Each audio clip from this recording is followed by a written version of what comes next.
thee and keep thee all thy way. Woo! No need to be afraid, because you're home now in the safety of his arms. You're hidden safe. My sister, my brother, no need to be afraid. God said, with long life, I will satisfy you and show you my salvation. He is my refuge and my fortress and my God. In him I will trust. Surely he will deliver us from the snare of the fowler and from the noisome pestilence. He shall cover us with his feathers, and in his wings shall we trust. All his truth shall be thy shield and buckler. All my tears, yes sir, and all of my sin, yeah. All of my feelings, I'm safe in his arms. My brother, my sister, know that you're safe in the arms of Jesus.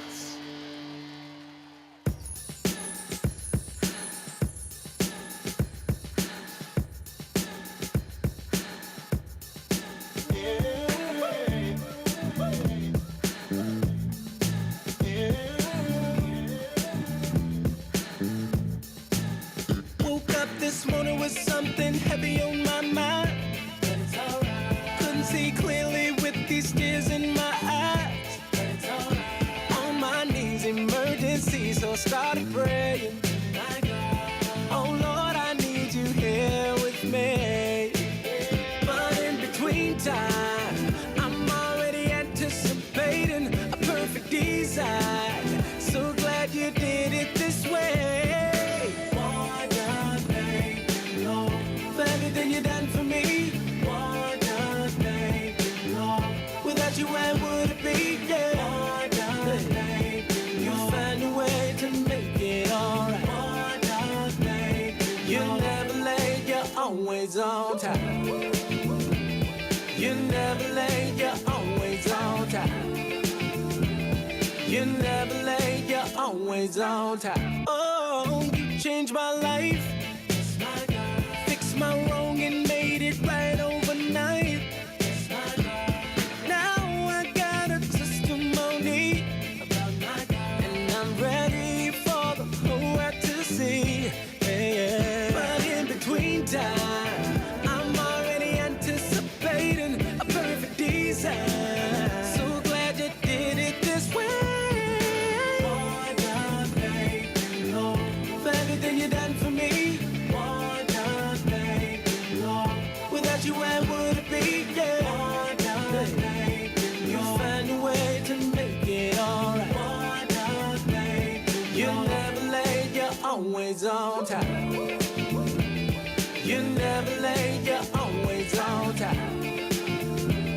You're never late, you're always on time.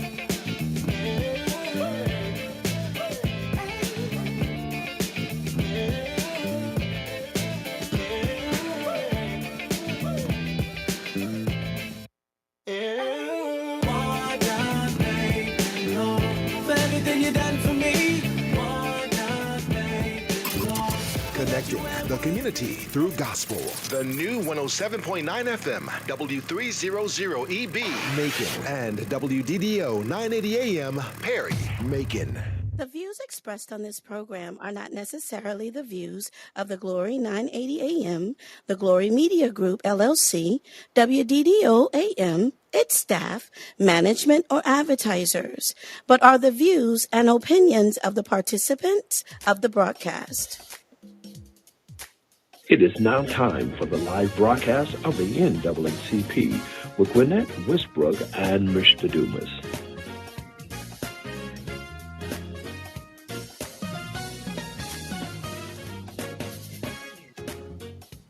And good afternoon, and welcome to another segment of the NAACP Truth Show. I'm Willie Dumas, your host. I'm glad to be here with you today on another very hot and warm evening. We've had some extreme hot weather here in the middle Georgia area, and I'm sure that's the biggest news around the city is the weather itself, as well as across the country. We do know that Texas and some other places, California, uh, are really having some extreme temperatures, and it's no different than here in Macon, Georgia. So hope you're staying cool. Hope you haven't had to have any repairs on your unit, because I know how that can be when the unit goes out. I often wonder what were we able to do before there was air conditioning. Um, and so y'all stay cool out there and stay safe. And if you're doing any outside activities, you do want to make sure you're hydrating yourself, making sure you're getting those fluids in. We had a little incident, my wife, on yesterday. She got too hot. And so I know the importance of hydrating. We got to make sure we get those in. A lot of things happening, of course, not only in the state of Georgia, but throughout our community, throughout the country. Of course, one of the big things we've been dealing with here in our city is trying to get our crime numbers down. That's been a big issue here. Just the other day, someone was walking on Millfield Road and just walking down the street and was shot by gunfire. And so, the streets are becoming a very unsafe place, particularly here in Macon. And so we've got to definitely try to get crime under control. I see President Westbrooks has joined us. Good evening, President Westbrooks. Good evening, everyone. Good evening. Just letting our listening audience know to stay safe and hydrated, because it's hot out there. Yeah, it is. It's been the weather has been ridiculous with the Oh my goodness. heat, and just encouraging people to stay cool and don't get out if you have to, and just check on your neighbor, especially people that Right. are elderly. Check on your neighbors. I was just telling the listening audience, my wife got too hot yesterday, and Oh, really? I had to get her to a cool place. We were at church, and we were at an installation service, and she got really, really dizzy and almost fainted. So the heat is very serious. So we have to really take Yeah. heed of that. Yeah, have to. We have to keep, make sure you drink plenty of fluids. Also, when you're my husband got overheated. Wow. This past weekend, he thought because the sun had went down and he was out there cutting grass, Oh my and then goodness. he was sick all day Sunday, kind of Wow. under the weather because of him being out there, and it was still hot, still even hot. though the sun had went down. It's still hot. Yeah. And just like it's hot out there, some hot topics. Oh, tell me about it. That's going on as well. Yeah, I want to first give shout outs to Pastor Eric Scott, one of our very own member of the NAACP. I had opportunity to be with him on yesterday, celebrate his first anniversary at First Baptist Church All right. in Jeffersonville, Georgia. And boy, I tell you, we had a Wonderful time. time. After I left my church, we all went there with him and celebrated his first anniversary. Wow. And I'm telling you, he had some good old singing there. Tell you, That's old time singing, and it was nothing like that. yeah. And I think Reverend Batts did the sermon. Wow. Yeah, he was awesome. Yeah, So he's going to be one of our speakers at Union Baptist for men's conference. So that should be so interesting. he was awesome. Wow. From Laurel Grove, I think. Yeah. Right. Yeah. So shout outs again to Reverend Scott, one of our very own, celebrating his first pastor anniversary at First Baptist in Jeffersonville, Georgia. Wow. Yeah. So, Mr. Dumas, we got, I know we're not gonna be able to cover everything today, but we have to do a little bit at a time. But we Right. got so much information and things that are going on in the community that we are, the NAACP is all about making sure, even though we discuss topics and things that's affecting our community, we like to make sure that we educate our community on things that are going on and keep them abreast of, changes and different things like that, laws Right. that are taking place and things like that. So, we did have President Griggs on dealing with the affirmative action, week before last. So kind of covered that, but just, be on the lookout because it's not over with. They're just a chip It's- off the block. Right. It's a It's trickle chipping down. away. Yeah. Yeah. Chipping away a little bit at a time. And after a while, if we don't be careful, we're not going to be talking about history, and we're going to be repeating history if people of color don't come together. Right. I thought it was an interesting article concerning that. Some politician had made a statement. I remember you sending me that. Yeah, right. That we should be thanking them for. I don't know why, and for some reason, Mr. Dumas, I'm just not quite understanding why people think that we are less than they are. I'm. It makes no sense. Yeah, and there's all this slavery stuff, and that's history, and the people don't want to talk about it.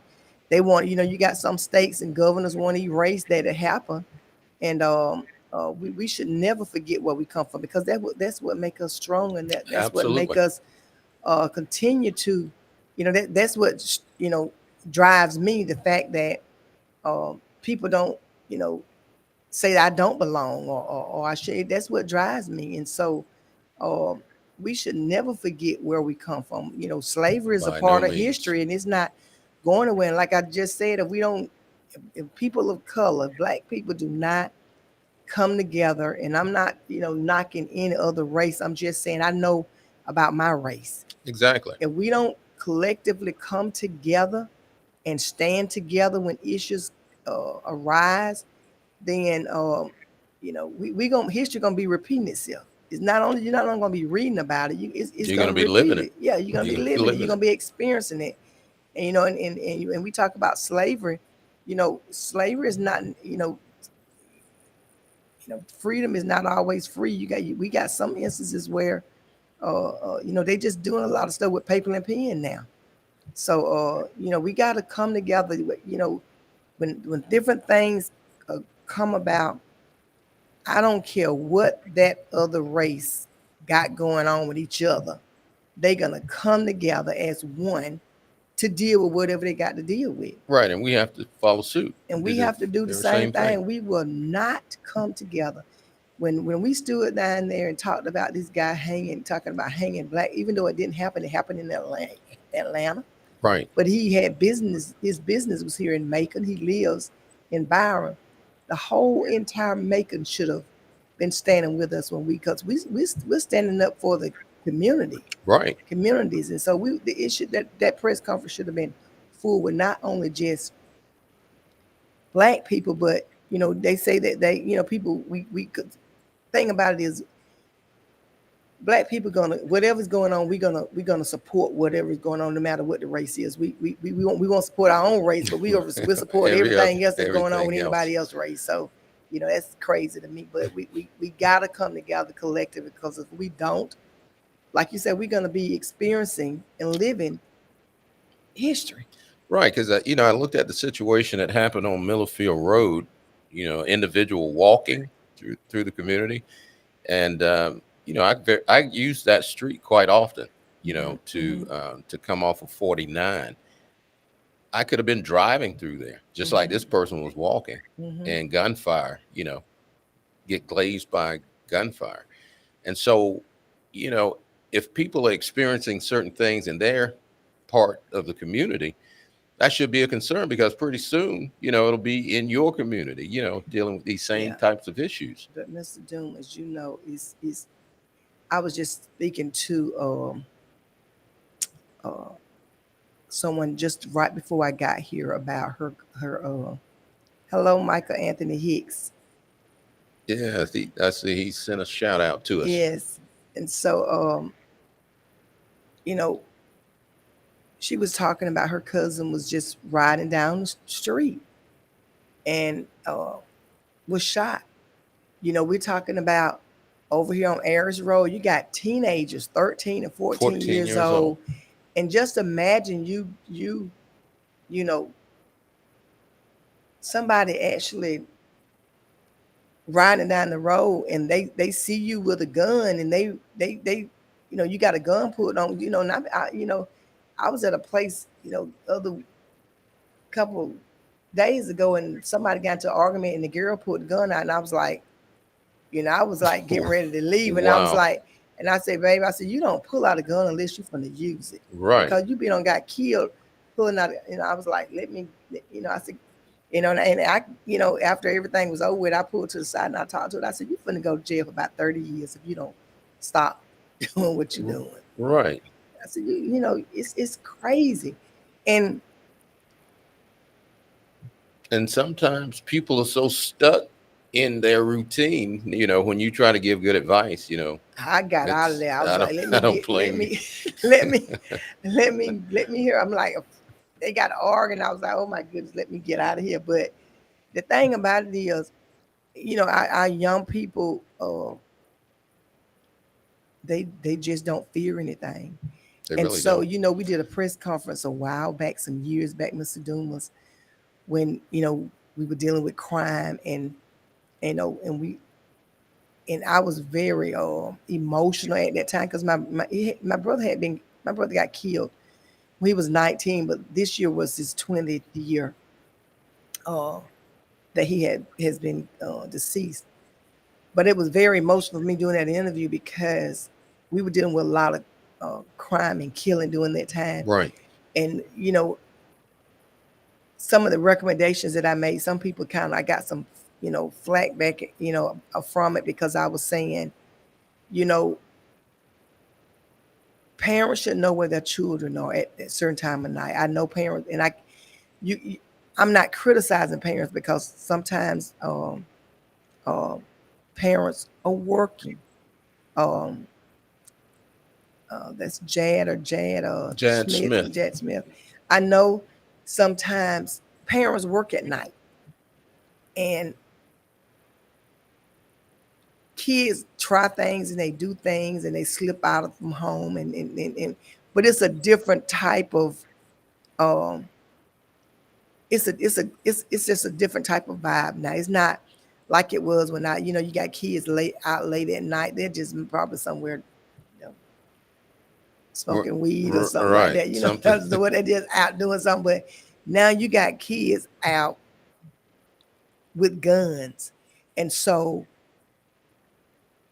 one of my recommendations was we got an ordinance that's already in place, and I remember enforcing that curfew. Right. And so it's a certain time of morning that your kids should not be out. And my recommendation was start finding the parents because, if you got a 13-year-old and he's out at 1:00 in the morning and he gets, get pulled over and stopped, then we need to start writing tickets. And yes, because it amazes me the number of young teens that are out and about and their parents are nowhere to be found. That's right. And it was like, well, Ms. Whispers, when you do that, you give people the authority to shoot. We already dealing with, officers shooting, shooting black people and that just give them that's not giving them the permission to do that. What I'm saying is, if a teenager is out at 1:00 in the morning and you stop him and he's not but 13, then we need to be writing the parent a citation because you should know where your child is at 1:00 in the morning at 13 years old. Right. And so, sometimes parents can't do, they got this thing put in place now with YDC. You got to have so many points before they even put you in there because you kind of stuck, but we shouldn't have to put somebody in YDC because somebody's child is not at home.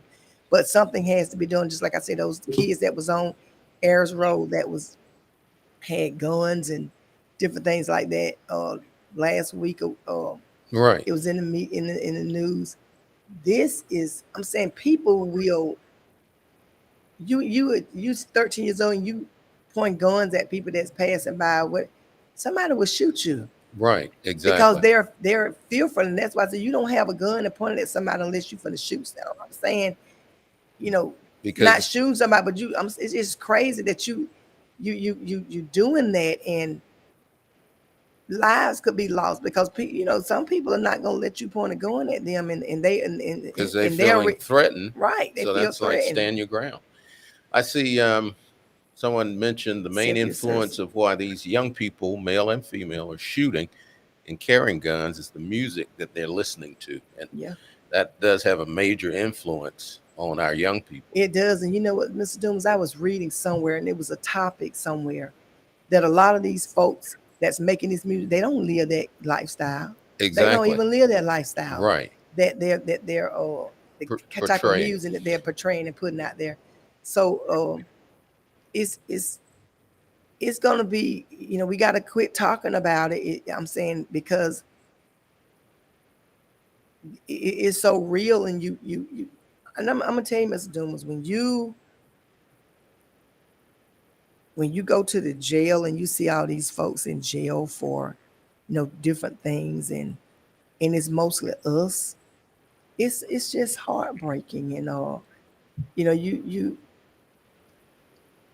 I just don't know. And that's what people say. Well, you and they say the NAACP is always, uh, I guess when people get in trouble, and it is that we're, they can call us, and they can.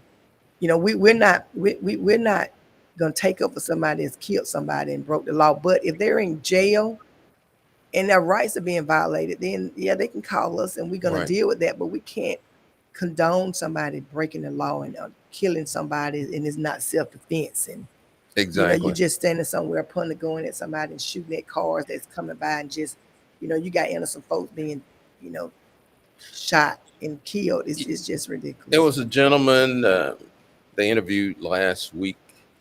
He's at his home, and bullets were just riddling his home. And they had it on camera because his security cameras picked it up. Right. They just pulled up in the car and just riddled his house with bullets.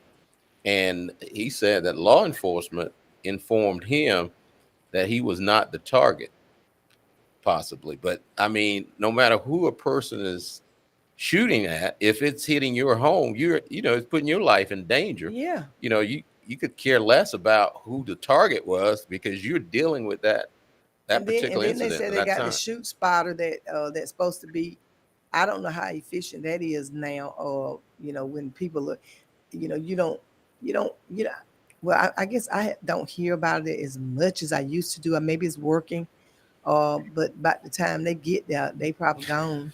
Right. Because I know that we're dealing with, shortage and different things like that. Well, it's taking a while for, the sheriff department to get there because of the shortage.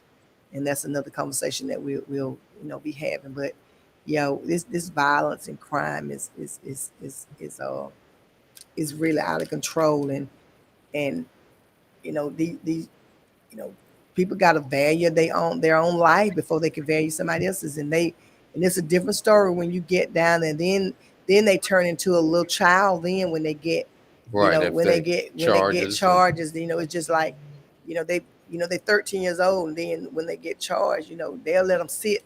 Sometimes they'll let them sit, and while they sit till they turn age, at the age to become adult, and then they bring the charges Right. in. That's happening too.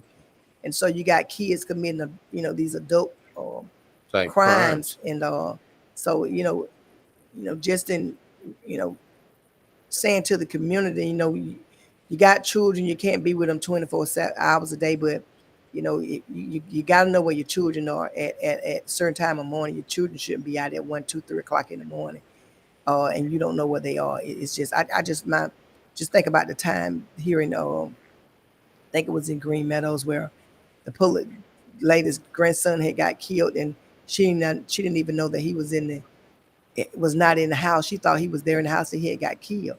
Mm-hmm. So it's just sad. And back then I remember talking to Sheriff Davis a while back, and he was like, they had got to the point with this ordinance, it was just like a daycare. They was having people, but now people got cell phones now. A lot of these kids got cell phones. When you stop them, you need to be saying, look, what's your mom's telephone number? The ticket needs to be being written to the parents. I'm not saying no parents work, but it starts at home. We got to be honest. A lot of this stuff starts at home, and then they have to be conscious of the routines that they start with kids, that they allow them. You got to pay attention to it. It's signs there. It's signs there. You gotta pay attention. Like I said, a lot of parents work, and I'm not criticizing any parents, but these young folks, these teenagers and things like that. My mom, we couldn't even close our door in our bedroom. She come when she get ready, she want to search, whatever she do, you couldn't even close the door. And even though we weren't doing anything, but you couldn't be to my closing no door. And even when I was dating, I was an adult, my boyfriend still had to sit in the living room. He couldn't come in our bedroom. Absolutely. So, it's just some of the stuff we got to go back to the old school. And a lot of times you got these kids got young parents don't even know anything about old school. So It's like, you know, the kettle calling the pot calling the kettle black.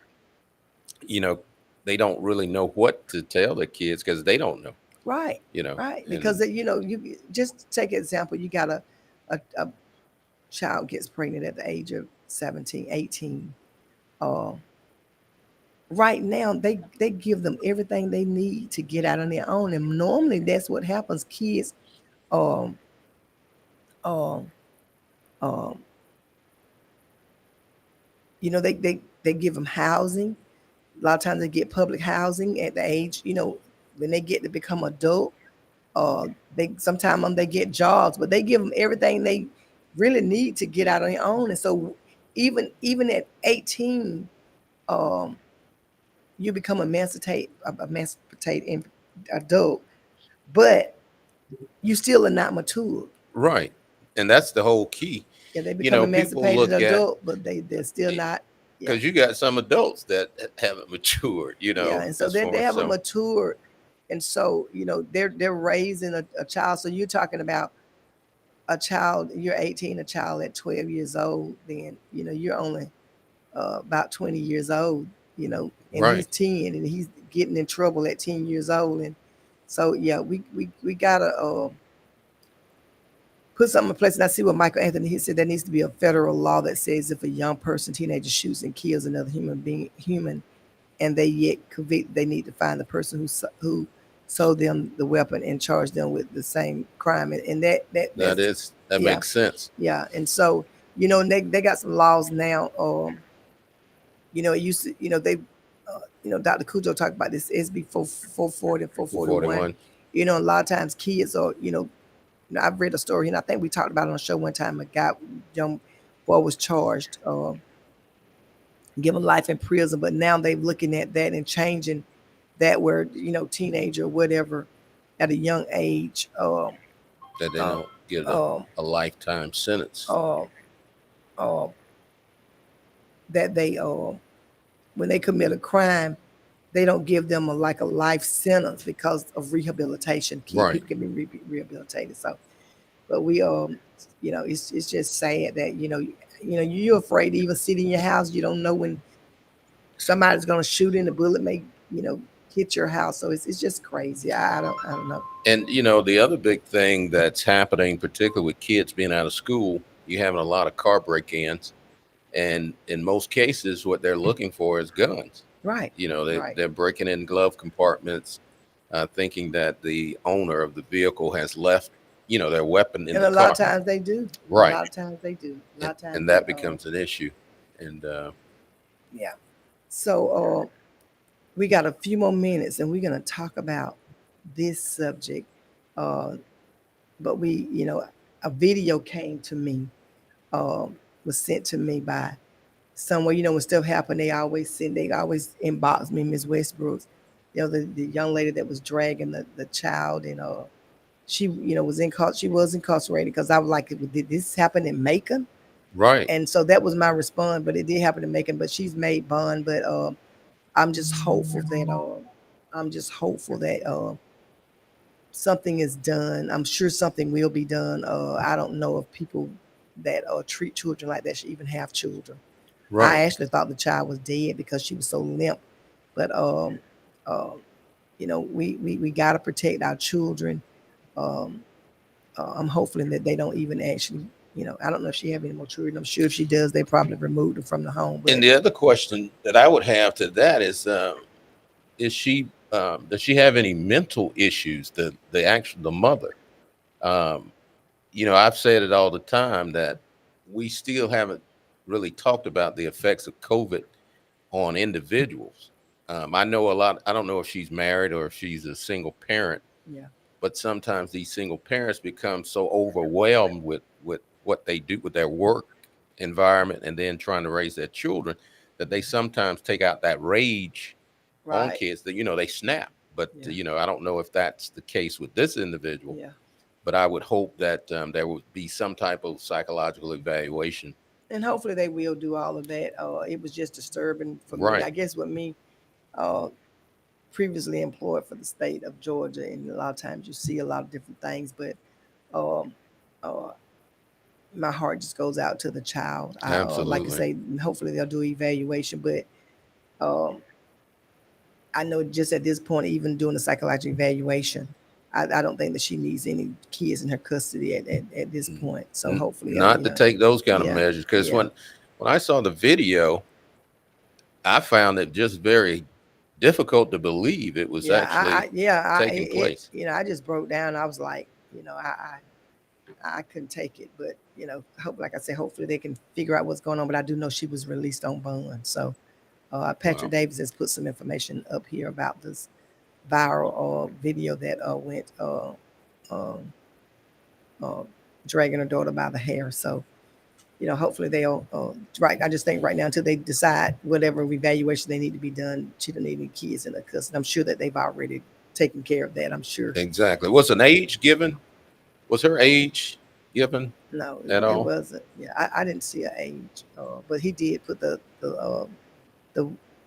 site link up here. Yeah, the site. And Mr. Dumas, we did a press conference here with the sheriff down here in Bleckley County.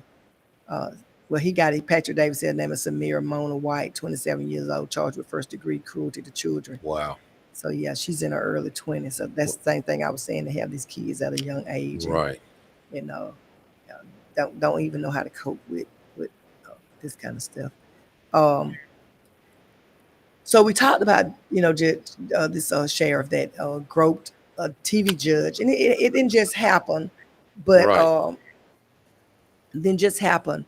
And with me being the district coordinator for the state of Georgia, I went into that branch because they needed help with, they had another election. So this president that they got now he wants to do something about it. But, it really disturbs me. And every woman, regardless of the race, Right. Should be upset. We need to be protesting somewhere because for some reason, I don't know, they say race doesn't have anything to do with it, but it has everything to do with it because him as being a Caucasian man, I don't know what was in his mind, but you can just think you can just walk up to a black female and just grab her breast. Yeah. Wow. And you think that that's okay.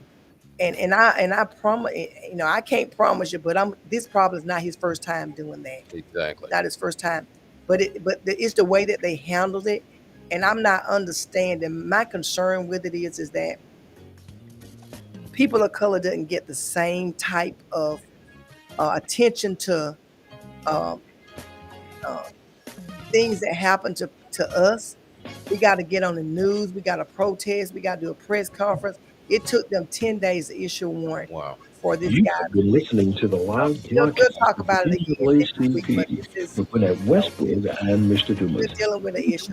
Next Monday at 4 o'clock p.m. See you guys next week. Have a good week. WWDO.